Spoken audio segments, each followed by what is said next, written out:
నమస్తే the Bharat media news కి స్వాగతం. ముందుగా ముఖ్యాంశాలు.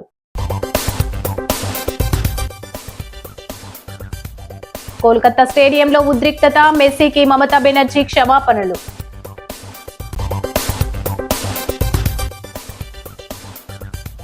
మంగళగిరిలో డాన్ బాస్కో ఉన్నత పాఠశాల స్వర్ణోత్సవ వేడుకలకు విద్యాశాఖ మంత్రి నారా లోకేష్.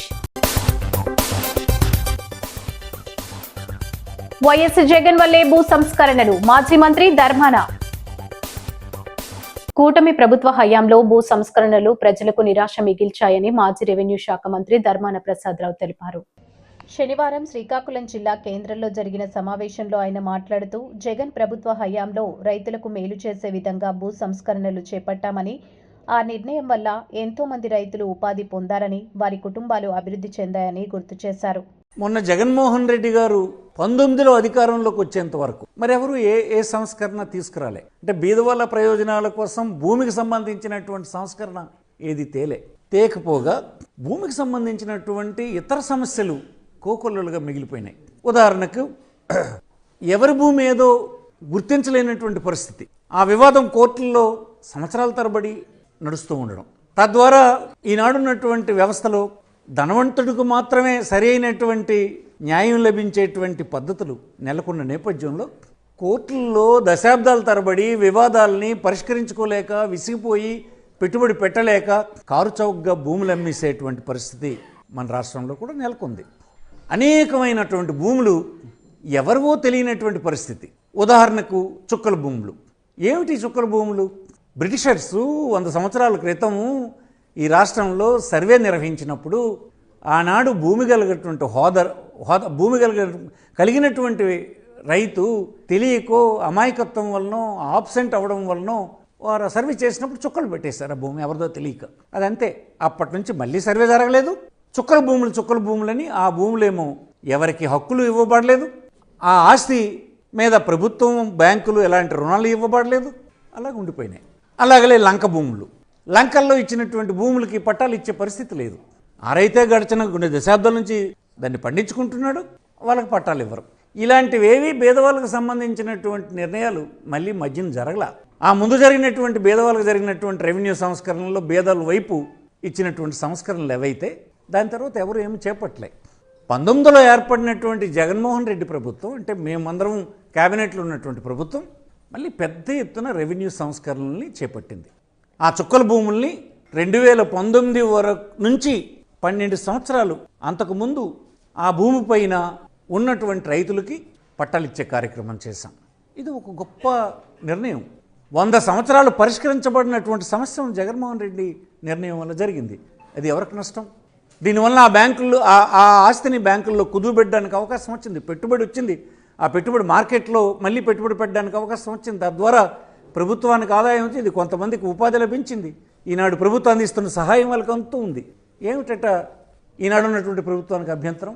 ఆ నిరుపేద నిలుపుకునే పరిస్థితి లేదు కనుక 54లో అమ్ముకోవడానికి వీల్లేదని చెప్పారు. 77లో ప్రొహిబిషన్ ఆఫ్ ట్రాన్స్ఫర్ యాక్ట్ని తెచ్చి అమ్మడానికి కొనడానికి వీల్లేదని పెట్టారు. కానీ ప్రభుత్వ ఆలోచన మాత్రం అన్ని హక్కులతో కలిపి వాడి హోదా పెంచాలన్నదే ఒరిజినల్ ఆలోచన ఆనాడు ఉన్నటువంటి ప్రభుత్వం. 52 తర్వాత ఈవేళ అంటే 19లో ఏర్పడినటువంటి ప్రభుత్వం అనేక ప్రాంతాల నుంచి ఇప్పుడు మేమందరం భూమి పొందినటువంటి బీదవాళ్ళందరం పిల్లలను చదువుకునే అవకాశం వచ్చింది. ఈ 70-80 సంవత్సరాల్లో అనేక ఉపాధి మార్గాలు వచ్చాయి. దానికి పెట్టుబడి అవసరం పడుతుంది. మా దగ్గర ఉన్నటువంటి భూమి కేవలం వ్యవసాయం తప్ప ఇతర అవసరాలకు పనికిరావడం లేదు. మాకు అది అమ్ముకోవడానికి అవకాశం ఇస్తే అవసరమైన దగ్గర అమ్ముకుని. మంగళగిరిలోని క్యాంప్ కార్యాలయంలో శుక్రవారం భారత అంధ మహిళల క్రికెట్ జట్టుతో డిప్యూటీ సీఎం పవన్ కళ్యాణ్ భేటీ అయ్యారు. ఈ సందర్భంగా ఆయన మాట్లాడుతూ, అంధ మహిళా క్రికెటర్లు చూపిన అంకిత భావం, పడిన కష్టం ప్రతి ఒక్కరికి స్ఫూర్తిదాయకం. వారు సాధించిన విజయం భారత క్రీడ చరిత్రలో సువర్ణ అధ్యాయంగా నిలిచిపోతుంది. అకుంఠిత దీక్షతో ఒక పెద్ద విజయం సాధిస్తే పేరు ప్రతిష్టలు వాటంతట అవే వస్తాయి అని అన్నారు. From my side, it's not an initiative of government. It is an initiative from myself, my personal self. So I have taken the initiative and I spoke to my team and asked them how could I contribute for them. As Kamaji says, Mahantesh ji said, somewhere we could give them some kind of financial assistance, something like that. Then I said, I don't know how much it is, but definitely to each and every player, I'm giving you assurance, I'll speak to your concerned chief ministers. I'll request you concerned chief ministers to recognize you and to make sure something will be given to them, some kind of assistance. So let me do the initiative. So from my side, from my trust side, I would like to give you 5 lakhs each to all of you. And I felt this is, because it's not the first time, I think before also for men's in Telangana, Hyderabad, it happened. So for me, and also because you were born, the circumstances or the divine destiny, whatever, we cannot blame, but you're born with a challenge. And you're overcoming that challenge is a big thing for me. అంటే మీరందరూ అధిగమించి, మీకున్న సమస్యలను అధిగమించి మీరు బయటకు వచ్చారు, దాని సక్సెస్ చూపించారు. You have opened a new path for everyone. What you could achieve, it is a big lesson to everybody, including me. We don't have a right to get depressed.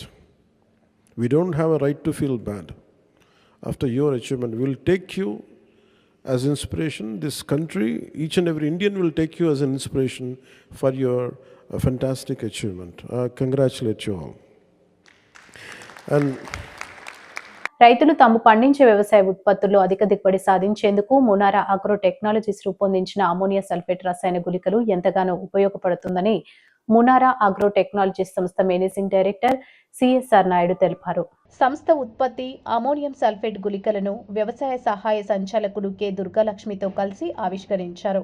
ఈ సందర్భంగా ఆయన మాట్లాడుతూ అధిక దిగుబడి, నాణ్యత, తక్కువ వ్యయంలో తమ ఉత్పత్తులు వెదజల్లేందుకు కరిగించుకోవడానికి అనుగుణంగా 50 కేజీల బస్తా 795 రూపాయలకే అందుబాటు ధరలతో లభిస్తాయని అన్నారు. ఆధునికత, సాంకేతికతతో తయారైన ఎంటిక్, బ్లాక్ గోల్డ్ లాంటి ఉత్పత్తులు ఇప్పటికే అందించడం జరిగిందన్నారు. ఈ కార్యక్రమంలో మండల వ్యవసాయ అధికారి సిహెచ్ సత్యనారాయణ, సంస్థ zonal manager G Govindarao, HR head Chandrasekhar, logistic head VVL Narasimharao, regional manager P Sivaram, సంస్థ ప్రతినిధులు పాల్గొన్నారు. మనకి ప్రధానంగా ఏంటంటే మన కాకినాడ జిల్లాకు వస్తే వరి పంట ప్రధానంగా ఉంటుంది, దానికి ఎక్కువ యూరియా వాడడం జరుగుతుంది. ప్రస్తుతం ఏంటంటే మనకి యూరియా కొంచెం ఇబ్బందిగా ఉందంటే లాస్ట్ టైం చాలా మంది రైతులు కొంచెం ఇబ్బంది పడ్డట్టుగా వచ్చింది, కానీ యాక్చువల్గా మనకు కావాల్సినంత వరకు కూడా దొరుకుతుంది అన్నమాట. కానీ ఏంటంటే మనకి ఇంతకుముందు తెలంగాణలోనే ఎట్లయితే దొరకట్లేదు ఇబ్బందితో మన ఇక్కడ కూడా చాలా మంది ఏంటంటే ముందుగా తీసుకుని దగ్గర పెట్టుకోవడం వల్ల చిన్న ఇబ్బంది అనేది రావడం జరిగింది, కానీ ఫెర్టిలైజర్ ఇబ్బంది అనేది ఎక్కడ లేదు. అంటే ఇప్పుడు మనకి యూరియాకి బదులుగా మనకి వరికి ఆల్రెడీ మన మండలంలో చాలా మంది రైతులు అమోనియం సల్ఫేట్ వాడడం జరిగిందండి. అంటే పౌడర్ రూపంలో వాడారు. మనకి ఈ గ్రాన్యులర్ రూపంలో అంటే మనకి గురుగుల రూపంలో రావడం వల్ల ఏమవుతుందంటే తొందరగా బయటకు రాకుండా నెమ్మదిగా రిలీజ్ అవుతుంది, కాబట్టి పంటకి బాగా ఉపయోగపడుతుంది. సో మనకి ఈ ఫామ్లో తయారు చేయడం వల్ల కూడా రైతుకు కూడా ఉపయోగం ఉంటుంది. కాబట్టి రైతులందరినీ కూడా ఈ ప్రోడక్ట్ ఏ విధంగా వాడాలనేది కూడా మనకి స్టాఫ్ ద్వారా కొంచెం ట్రయల్స్ కూడా కండక్ట్ చేసి రైతులకు ఉపయోగపడే విధంగా ఈ ప్రోడక్ట్ తీసుకెళ్తామని వీడియో పూర్వకంగా అందరికీ తెలియజేసుకుంటూ ఈ అవకాశం. అలాగే ఇది ప్యాడీకి కూడా వాడుతున్నారు, కొందరు వాడిన ఫార్మర్స్ కూడా బాగుంది అంటున్నారు. మేము అంటే ట్రయల్స్ చేసాము, తయారు చేసేటప్పుడు చాలా బాగుందని చెప్పడం జరిగింది. ఇది కూడా మన ప్రాంతంలో కూడా రైతులు వాడి ఎలా ఉంటుందో చూద్దాం. ఇది మేము కూడా ప్రాక్టికల్గా ఇప్పుడే చూస్తున్నాం కాబట్టి అంటే రైతులకు ఉపయోగపడే మంచి ప్రోడక్ట్ని తయారు చేయడానికి అర్థం నేను. అలాగే ఇది మంచిగా సక్సెస్ అవ్వాలని కోరుకుంటూ ఈ అవకాశం ఇచ్చినందుకు ధన్యవాదాలు తెలుపుకుంటున్నాను. ఎక్కువ అందుబాటులో కావాలి అన్నీ అయిన తర్వాతనే ఇప్పుడు ప్రోడక్ట్ తీసుకొచ్చాం. అంటే రేటు కూడా బయట దానికి మీ దానికి తక్కువ. మిగతా వాళ్ళ మార్కెట్లో మీరు చూసుకోండి, మిగతా అమోనియం సల్ఫేట్కి ఎంఆర్పి ఎక్కువ. నేను చెప్పడం బాగోదు, ఎవరిని కూడా వేరే విధంగా కావు. ఎంఆర్పి తక్కువ రేటుకి మీరు అనొచ్చు. తక్కువ రేట్ అన్నారు, బాగా హై క్వాలిటీ గ్రాన్యులర్ ఫామ్ అంటున్నారు, ఏవి మెటల్స్ ఉండవు. ఇవన్నీ ఏంటంటే ఈ టెక్నాలజీ తీసుకొచ్చారు రైతుకి ఏంటి సరసమైన ధర ఉండాలి, క్వాలిటీ ఉండాలి. ఆ గుర్తుల రూపంలో ఇవ్వడం అనేది మొట్టమొదటిసారి భారతదేశంలో ఇచ్చారు. భారతదేశంలో మొట్టమొదటిసారి సబ్సిడీ అమౌంట్ వస్తుంది. మార్గశిర మాసంలో పురస్కరించుకొని పుల్ల ధర్మరాజు దంపతుల ఆధ్వర్యంలో వారి యొక్క సత్సంగ సభ్యులు మరియు గ్రామస్తుల ఆధ్వర్యంలో 360 మంది మహిళలు చే సర్పవరం గ్రామంతో అఖండ జ్యోతితో ప్రదర్శన. ముందుగా అమ్మవారికి కుంకుమ పూజ చేసి అనంతరం అఖండ జ్యోతిని వెలిగించి తలపై పెట్టుకుని 360 భక్తులు మేళతాళాలతో భజన కార్యక్రమాలతో గ్రామమంతా అమ్మవారిని రథంపై గ్రామోత్సవం జరపబడుతుంది. కనకదుర్గ అమ్మవారి గుడికి నూతన నిర్మాణానికి 50,000 కమిటీ వారికి అందజేయడం జరిగింది. పుల్ల ధర్మరాజు, తూము కమల, అడప పెద్ద కాపులు తెలియజేశారు. ఈ కార్యక్రమంలో సత్సంగ సభ్యులు, గ్రామస్తులు, కనకదుర్గ అమ్మవారి నూతన ఆలయ నిర్మాణం కమిటీ పెద్దలు పాల్గొన్నారు. శక్తి జై దుర్గా, శ్రీ శక్తికి జై. ఈ జ్యోతుల ఊరేగింపు కార్యక్రమం గత 8 సంవత్సరాలుగా దిగ్విజయంగా జరుగుతుంది. అనుకున్న వారికి అనుకున్న కోరిక జరుగుతుంది కాబట్టి భక్తులు తండోపతండాలుగా వస్తూ ఉంటారు. వాళ్ళ కోరికలు నెరవేర్చడం కారణంగానే ఇంతమంది భక్తులు సంవత్సరానికి ఎక్కువయ్యి ఈ సంవత్సరం మరీ ఉద్రేకితంగా వస్తున్నారు. ప్రతి సంవత్సరం ఇలాగే వైభవంగా జరుగుతుంది. ఇది 8వ సంవత్సరం. పుల్లా ధర్మరాజు గారి సమక్షంలో ఇది మొదలయ్యి వినాయకుడి గుడికాడ మొదలయ్యి ఊర్లో ఉన్న గ్రామ దేవత మరియు శ్రీదుర్గ, విజయదుర్గ, ఆంజనేయ స్వామి గుడి అన్ని గుడులను దర్శనం చేసుకుని నేరేలమ్మ తల్లి గుడితో సహా అన్ని గుడులను దర్శనం చేసుకుని మళ్ళీ ఎక్కడైతే మొదలైందో వినాయకుడి గుడి దగ్గర అక్కడికే శుభంగా దిగుతుంది అమ్మవారు. ఈ జ్యోతుల ప్రతి సంవత్సరం కూడా దిగ్విజయంగా ఈ జ్యోతుల ఊరేగింపు కార్యక్రమం జరుగుతుంది. ధర్మరాజు గారు ఆధ్వర్యంలో ఈ జ్యోతుల ఊరేగింపు కార్యక్రమం 8 సంవత్సరాల క్రితం ప్రారంభమైంది. ఇది 8వ సంవత్సరం. జై దుర్గా. ఈ విజయ దుర్గ అమ్మవారి గుడికి ఈ గుడి ఎప్పుడు రోడ్డు మీదే ఉండడం 8వ సంవత్సరాలు మా చిన్నప్పటి నుంచి. ఈ సంవత్సరము అమ్మవారికి స్థలం అవరింది. దిగ్విజయంగా అమ్మవారి గుడికి కట్టడానికి పుల్లా ధర్మరాజు గారు 50,000 విరాళంగా ఇచ్చారు. అంతేకాకుండా ఊర్లో ఎంతో మంది దాతలు వాళ్ళకి తగ్గట్టు సహాయం చేసి గుడిని జయవంతంగా కడుతున్నారు. పుల్లా స్వామి గారి ఆధ్వర్యంలో జరుగుతుంది ఈ విజయదుర్గ గుడి. అతని ఆధ్వర్యంలో ఈ గుడి ప్రతి ఒక్కరూ కూడా అమ్మవారి గుడికి విరాళంగా ఇచ్చి అమ్మవారి గుడిని దర్శించుకోవడం జరుగుతుంది. అమ్మవారి పాదాలు నమ్మకిస్తూ, గురువు గారి పాదాలు నమ్మకిస్తూ ఇక్కడికి వచ్చిన సత్సంగ సభ్యులందరికీ మా ధన్యవాదాలు. ముఖ్యంగా ఈ సంవత్సరంతో 8వ సంవత్సరం అమ్మ, 4వ సంవత్సరం ఈ ఎత్తుకుని మేము తిరుగుతున్నాం. అమ్మవారు ఎంతో విధిగా ఎవరికి ఎత్తుకున్నారో వాళ్ళకి ఎప్పుడు కూడా తిరిసంపలతో అష్టలతో తొలదూగుతూ ఉన్నారు. అనుకున్న వాళ్ళకి అందరూ కూడా జరిగింది. పిల్లలు లేని వాళ్ళు పిల్లలు పుట్టారు, అందరూ కూడా జరిగింది. కనుక పెళ్ళి కాని వాళ్ళు పెళ్ళి వాళ్ళు కూడా ఈ ఎత్తుకుంటే ఖచ్చితంగా జరిగి తీరుతుందని యథార్థంగా గురువు గారు ఇచ్చిన ఆశ. అందరూ కూడా ఈ జ్యోతి కార్యక్రమం ఎవరైతే దీర్ఘంగా జరుగుతారో వాళ్ళకి సిరి సంపదతో అష్టాలతో ఎక్కడికి వెళ్ళినా ఏ లోటు లేకుండా ఉంటారని కోరుకుంటూ, సాయిబాబా గుడి దగ్గర నుంచి లక్ష్మీ గణపతి ఆలయం దగ్గర నుంచి రాంకోల్ సత్వరం కాపుటూరు రాంకోల్ దాకా అక్కడి నుంచి మళ్ళీ ఇలా వచ్చి శ్రీదుర్గం గుడి, నేరేలం గుడి, విజయదుర్గ గుడి కాడి నుంచి అలా మామూలు ఈనాటి గుడి కాడికి వెళ్తాం. ప్రపంచ ఫుట్బాల్ దిగ్గజం లియోనాల్ మెస్సీ భారత పర్యటనకు వచ్చిన సంగతి తెలిసిందే. 3 రోజుల పాటు ఆయన ఇండియాలో పర్యటించనున్నారు. శనివారం కోల్కతాతో పాటు హైదరాబాద్లో ఆయన పర్యటించనున్నారు. ఉదయం కోల్కతాలో ఏర్పాటు చేసిన తన విగ్రహాన్ని వర్చువల్గా ఆవిష్కరించారు. అనంతరం స్టాల్ లేక స్టేడియానికి ఆయన వెళ్లారు. కేవలం 10 నిమిషాలు మాత్రమే ఆయన అక్కడ ఉన్నారు. వెంటనే అక్కడి నుంచి వెళ్లిపోయారు. ఆయనను చూడ్డానికి వచ్చిన ఫ్యాన్స్ తీవ్ర ఆగ్రహానికి గురయ్యారు. మ్యాచ్ ఆడతానని చెప్పి ఆడకుండా వెళ్లారని ఫ్యాన్స్ తీవ్ర స్థాయిలో రెచ్చిపోయారు.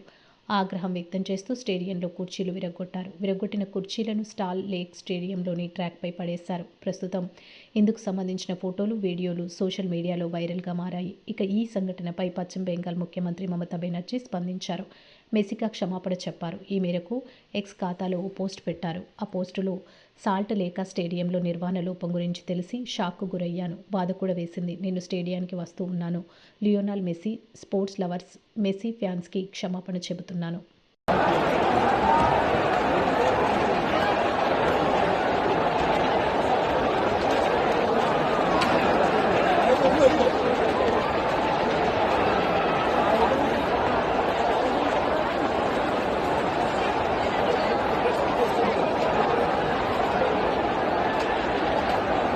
మంగళగిరిలో డాన్ బాస్కో ఉన్నత పాఠశాల స్వర్ణోత్సవ వేడుకలకు విద్యాశాఖ మంత్రి నారా లోకేష్ ముఖ్య అతిథిగా హాజరయ్యారు. నూతన సైన్స్ ల్యాబ్ను ప్రారంభించారు. డాన్ బాస్కో ప్రేమ్ నివాస్ పాఠశాల వ్యవస్థాపకులు రెవరెండ్ ఫాదర్ థోమస్ చిన్నప్ప విగ్రహానికి పూలమాలలు వేసి నివాళులు అర్పించారు. ఈ సందర్భంగా ఏర్పాటు చేసిన సభలో మంత్రి నారా లోకేష్ మాట్లాడుతూ 50 ఏళ్లుగా దివ్యాంగులకు, అనాథ పిల్లలకు విద్యా, వైద్యం అందిస్తున్న డాన్ బాస్కో సంస్థకు అన్ని విధాల అండగా నిలుస్తానని భరోసా ఇచ్చారు. అందుబాటులో ఉంటారు, సహాయం అందజేస్తారు. ఎందుకంటే ఒక మంచి ఉద్దేశంతో ప్రారంభమైన ఈ పాఠశాలని సపోర్ట్ చేస్తాము, అండగా నిలబడతాం అనేది మా లాంటి యువకులకి ఒక బాధ్యతగా మేము భావిస్తున్నాం. డాన్ బాస్కో ప్రారంభించినప్పుడు దివ్యాంగులకి అండగా నిలబడాలన్న ఒక పవిత్రమైన ఆలోచనతో ప్రారంభించారు. దివ్యాంగుల్ని ఇంట్లో వాళ్ళు కూడా వద్దనుకున్నా సొంత బిడ్డలు చూసుకున్నట్టు డాన్ బాస్కో వాళ్ళని చూసుకుంది. వాళ్ళకి సమాజంలో గౌరవంగా ఎట్లా నిలబడాలి, అందరం చదువుకుంటేనే సమాజంలో మనందరికీ గౌరవం తక్కుతుందని అద్భుతంగా నేర్పించారు. పెద్దలు చెప్తారు, helping hands are better then praying lips అని. ఇది ఇక్కడున్న మనందరం ఒక్కసారి గుర్తుపెట్టుకోవాల్సిన అవసరం ఉంది. బ్రాహ్మణ కోడూరులో ప్రారంభమైన ఈ పాఠశాల మంగళగిరికి వచ్చిన తర్వాత 35 మంది పిల్లలతో ముందరికి ప్రారంభం అయ్యారు. అప్పుడే డాన్ బాస్కో ప్రేమ నివాస్ అన్న పేరు పెట్టారు. డాన్ బాస్కో అని తెలుసు మా అందరికీ, కానీ ప్రేమ నివాస్ అని మాకు తెలీదు. కానీ అది తెలుసుకున్న తర్వాత దాని వెనకాల ఉన్న పవిత్రమైన ఆలోచన, అంటే చదువుతో పాటు ప్రేమ అందించాలన్న ఆలోచన అనేది చాలా చాలా కీలకమైనది.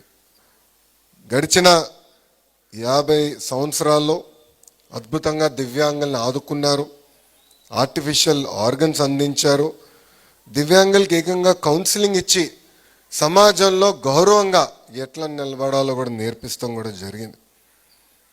ఈరోజు పెద్దలతోనే మాట్లాడుతున్నప్పుడు ఆశ్చర్యపోయా. తెలుగు మీడియం పాఠశాల కూడా మేము నడిపిస్తున్నాం.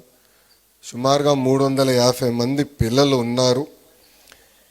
ఎయిడెడ్ వ్యవస్థ రద్దయి 3 సంవత్సరాలు అయింది. మమ్మల్ని ఆదుకోండి అని గతంలోనే మీరు కోరారు. తప్పనిసరిగా ఒక విద్యాశాఖ మార్చులుగా నేను ఆ బాధ్యతని స్వీకరిస్తానని ఈ సభాముఖంగా నేను హామీ ఇస్తున్నా.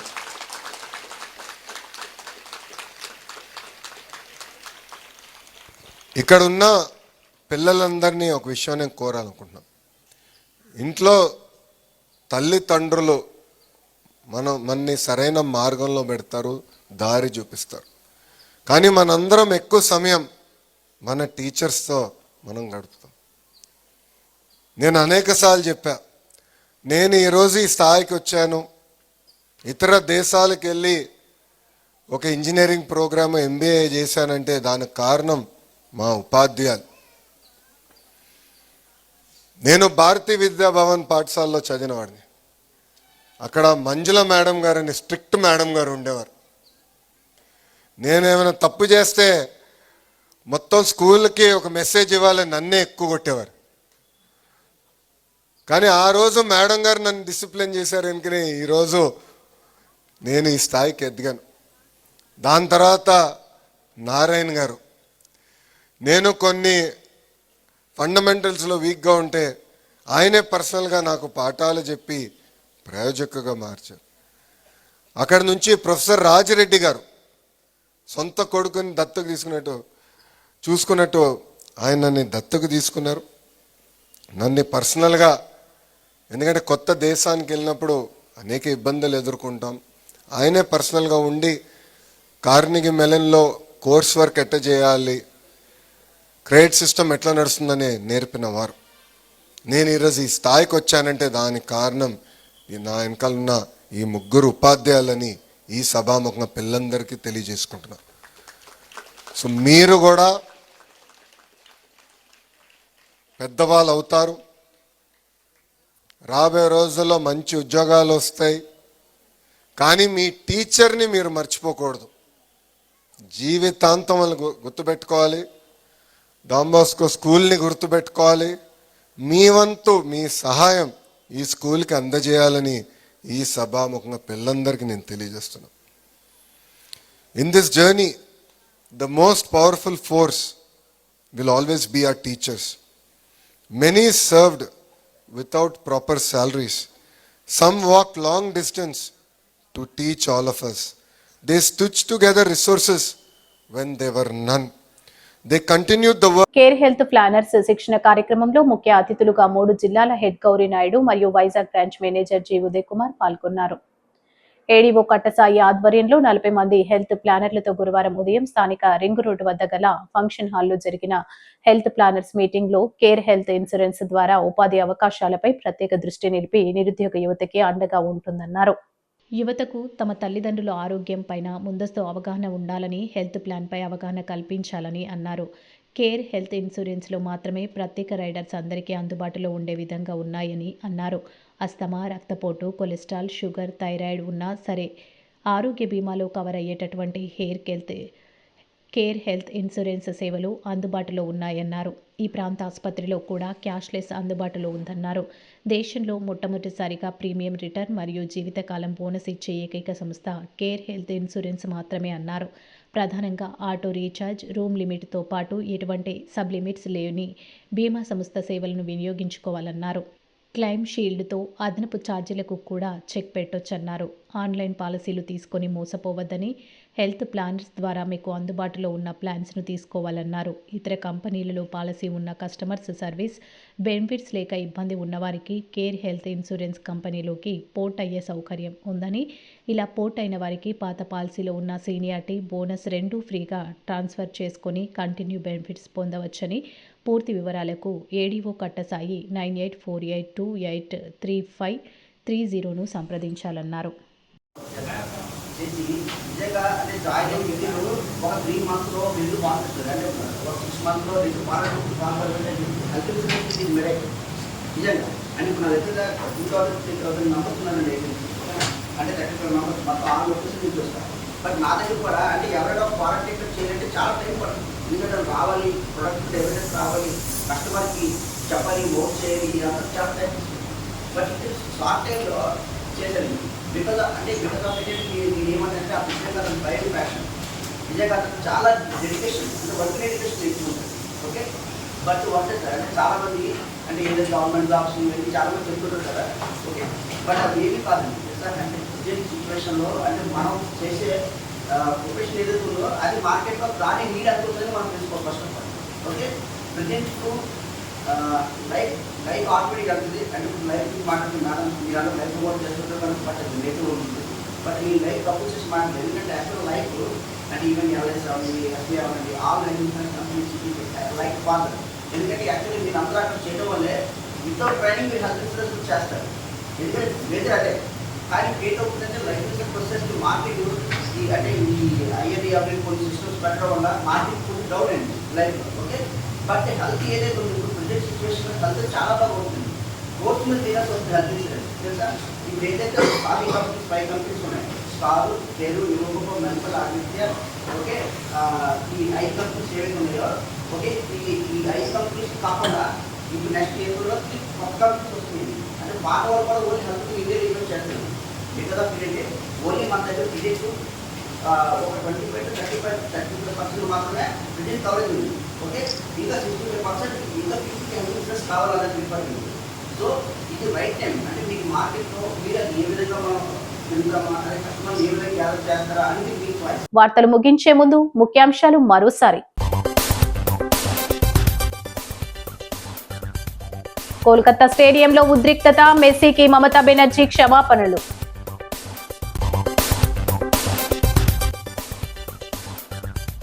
మంగళగిరిలో డాన్ బాస్కో ఉన్నత పాఠశాల స్వర్ణోత్సవ వేడుకలకు విద్యాశాఖ మంత్రి నారా లోకేష్. వైఎస్ జగన్ వల్లే భూ సంస్కరణలు, మాజీ మంత్రి ధర్మాన. ఈ వార్తలు ఇంతటితో సమాప్తం. నమస్కారం.